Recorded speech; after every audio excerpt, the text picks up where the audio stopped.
শিলিগুড়ির বাসিন্দা রাজু দাসের কিডনির জোড়া পাথরের সমস্যা মিটিয়ে খবরের শিরোনামে এলেন মেখলিগঞ্জের বিশিষ্ট হোমিওপ্যাথি চিকিৎসক তথা সমাজসেবী ও মেখলিগঞ্জ পৌরসভার ৩ নম্বর ওয়ার্ডের কাউন্সিলর বাবলু বর্মন। রাজু বাবু ডান কিডনিতে ৪.১ mm ও বাম কিডনিতে ৪.৬ mm পাথর ছিল। প্রায় ৬ থেকে ৭ মাস আগে তার কিডনিতে পাথর ধরা পড়ে। এরপর শিলিগুড়িতে ২ মাস চিকিৎসা করালেও সমস্যা মেটেনি তার। অবশেষে সামাজিক মাধ্যমে মেখলিগঞ্জের বিশিষ্ট হোমিওপ্যাথি চিকিৎসক বাবলু বর্মনের কথা জানতে পেরে মেখলিগঞ্জ আসেন তিনি। মাস দুয়েক ঔষধ খেয়েই তার একটি পাথর বেরিয়ে আসে এবং একটি পাথর নষ্ট হয়ে যায়। পরীক্ষা করানোর পর আনন্দে মেখলিগঞ্জ আসেন তিনি। পাথর সংক্রান্ত সমস্যায় অন্তত একবার মেখলিগঞ্জের বিশিষ্ট হোমিওপ্যাথি চিকিৎসক বাবলু বর্মনের কাছে চিকিৎসা করাতে আসার পরামর্শ দিয়েছেন তিনি। মেখলিগঞ্জের বিশিষ্ট হোমিওপ্যাথি চিকিৎসক বাবলু বর্মনের হাত যশে তার নাম ছড়িয়ে পড়েছে রাজ্য দেশের পাশাপাশি প্রতিবেশী দেশগুলিতেও। সমাজসেবী হিসেবে এলাকায় তিনি বিশেষ পরিচিতি লাভ করেছেন। এই বিষয়ে কি বললেন রোগী রাজু দাস ও কি বললেন মেখলিগঞ্জের বিশিষ্ট হোমিওপ্যাথি চিকিৎসক তথা সমাজসেবী ও মেখলিগঞ্জ পৌরসভার ৩ নম্বর ওয়ার্ডের কাউন্সিলর বাবলু বর্মন, আসুন শুনে নেওয়া যাক তাদের বক্তব্য। এটা কোনো নতুন বিষয় নয়, তবে এই রাজুবাবু শিলিগুড়ির বাসিন্দা। উনি আমার কাছে ২ মাস আগে আসছিল। আসার পরে উনি ওষুধ নিয়ে যায়, তো দুটো পাথরের মধ্যে একটা বের হয়ে যায়। পরে 4.7 mm পাথরটি এই পরশুদিন বের হয়ে যায়।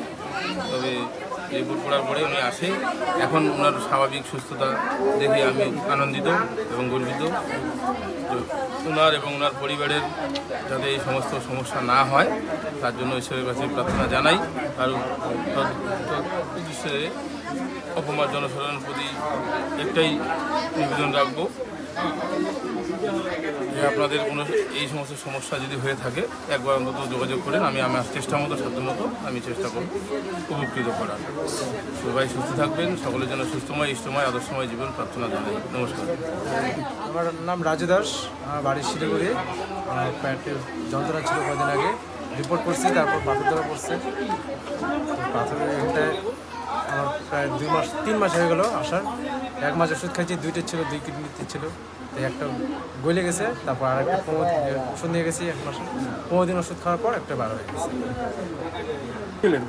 প্রায় 6-7 মাস হয়ে গেলো। না, সেখানে কাজ হয় না। আমি শিলিগুড়ি গোল মন্দিরে চিকিৎসা করেছি, ওখানটায় 2 মাস ওষুধ খাইছি। তো ওখান থেকে কিছু সমাধান পাইনি। ওখানটায় খোঁজ পেয়েছি, আমি মোবাইলে ভিডিও দেখছি, দেখে তারপর আসছি। তো ওইখানটায় ওষুধ খেয়ে আমি মোটামুটি আগের তুলনায় ভালো হয়েছি।